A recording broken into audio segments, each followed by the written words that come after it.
So now Oklahoma City has a 3-2 series lead. Final score on this one, 120-109. We continue to see this trend for the Pacers is that 110 is the magic number. They are undefeated thus far in the finals and in the postseason when they score at least 110 points. But the defense locked down for the Thunder, and Jalen Williams absolutely exploded in this game. 40 points, 6 rebounds, 4 assists. SGA not bad as well. 31 points. And these two, of course, combining for 71 points. But it was a game where the entire team mattered. I think defensively, Lou Dort did a great job of shutting down Tyrese Halliburton, who I know played through a lower leg injury, but still, he was very much a non-factor in this game. This was almost the TJ McConnell game, who did a great job of stepping up with Tyrese Halliburton off the court.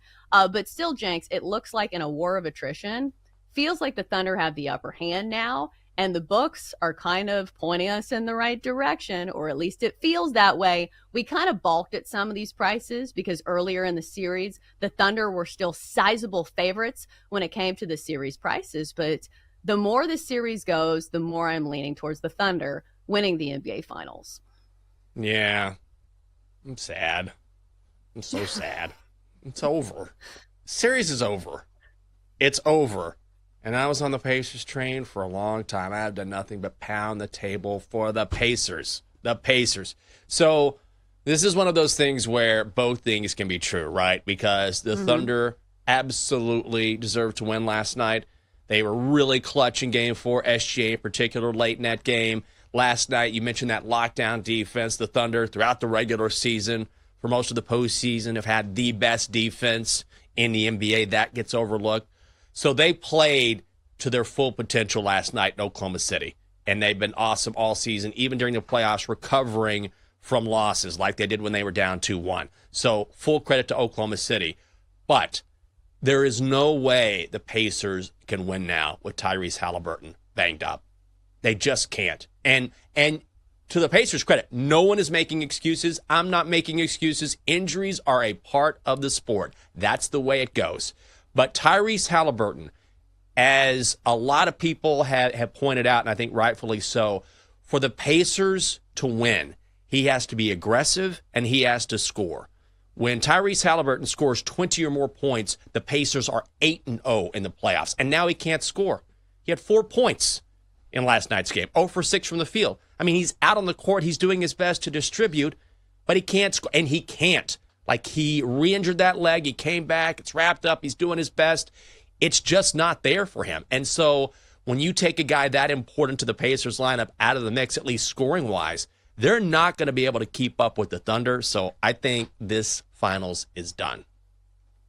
Yeah, it kind of feels that way because I thought that the Pacers would look good early on in this series because we've seen it in the postseason is that defenses need some time to adjust to the speed and the pace at which the Pacers play. But if anybody can lock down defense, it's certainly Oklahoma City, who, remember earlier in the postseason, they made Nikola Jokic look bad, which is not an easy thing to do. So I think moving forward, like obviously the storyline is going to be Jalen Williams. This was certainly his game. It had his handprints all over it. But it's still the defense for me. What we've seen from Chet Holmgren, what we've seen from Lou Dort, that just makes it extremely difficult for Indiana to get things going. Because obviously Tyrese Halliburton, not 100%.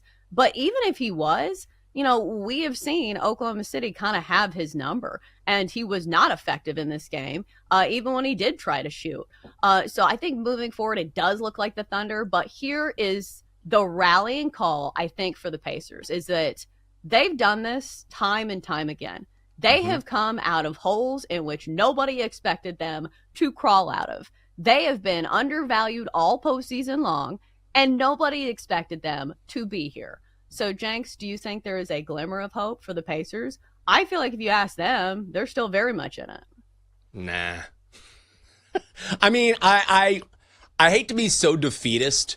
You just can't have your best player or arguably your best player limping around like this. Maybe he has some sort of incredible moment and they pull it together. And look, the one thing about the Pacers, I will say this, is that they're a very deep team, as we know. So maybe it's TJ McConnell stepping up. Maybe it's Pascal Siakam losing his mind. I don't know who it's going to be.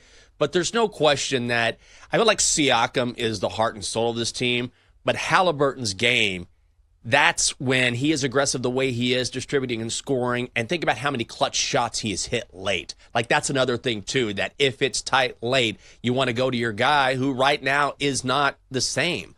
And so I know I'm being such a downer right now talking about the Pacers. And it's not like Tyrese Halliburton can't move when he's on one leg, but he's certainly not the same. Even Rick Carlisle said as much after the game. Yeah, he's not 100%. But again, full credit to the Thunder. That's just the way it goes. But the Pacers, you have to have your leader. You just do. You can't have, if you're the Thunder, you can't have SGA kind of limping around and not at 100%. You need him. He saved them back in game 4. So there is the possibility that this goes back to Indiana and the rest of those Pacers guys step up and they find a way because they're so deep and they rely on their bench, and maybe Obi Toppin comes in and hits some big-time shots or a dunk or two and motivates these guys, and they send it back to Oklahoma City. So maybe in Game 6, but I just don't foresee a situation where even if they win in Game 6, if we go back to Game 7 and it's an Oklahoma City team at home in front of that crowd, I just don't see a situation now with Halliburton banked up that the Pacers find a way to win this series. And the odds are telling you that. I mean, right now the Thunder are minus 2,500 to win this thing. Right, and that's not a price that I would play, but I do think it's probably the Thunder that win this. And maybe the Pacers have a better chance if they jump out to an early lead, because that was the problem. And that's the problem for a lot of these games, is that the Pacers have to dig themselves out of holes. And when you're facing a team like Oklahoma City who can score, 120 easily and has that lockdown defense, it's just so difficult to put yourself in that position. And you can't count on Tyrese Halliburton to keep hitting game-winning threes. Because that's the other thing. Even if Tyrese Halliburton was 100%, these are not repeatable ways to win games, if you catch my drift. I will say, like, from an offensive standpoint, Oklahoma City, great from the three-point line, shot 42%, but the Pacers shot 45% as well. So they made their threes. It just too little too late when it came to the fourth quarter. So everybody has pretty much closed the book on this series. Like you said, the odds kind of in the favor of the Thunder. Minus 2,500 is the price. Let me ask you this, Jenks. Do you think this still goes to 7 games, or do you think Oklahoma City finishes the deal in this next game?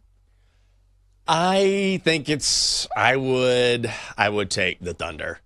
I would take the Thunder minus 4.5. God, I sound like such a Debbie Downer. I'm trying to be positive this morning. We can get some sunshine around here, Denton. Liquid sunshine. It gon' rain. He's like, no, it's going to be dreary all day. All day. There is a way. But here's the thing.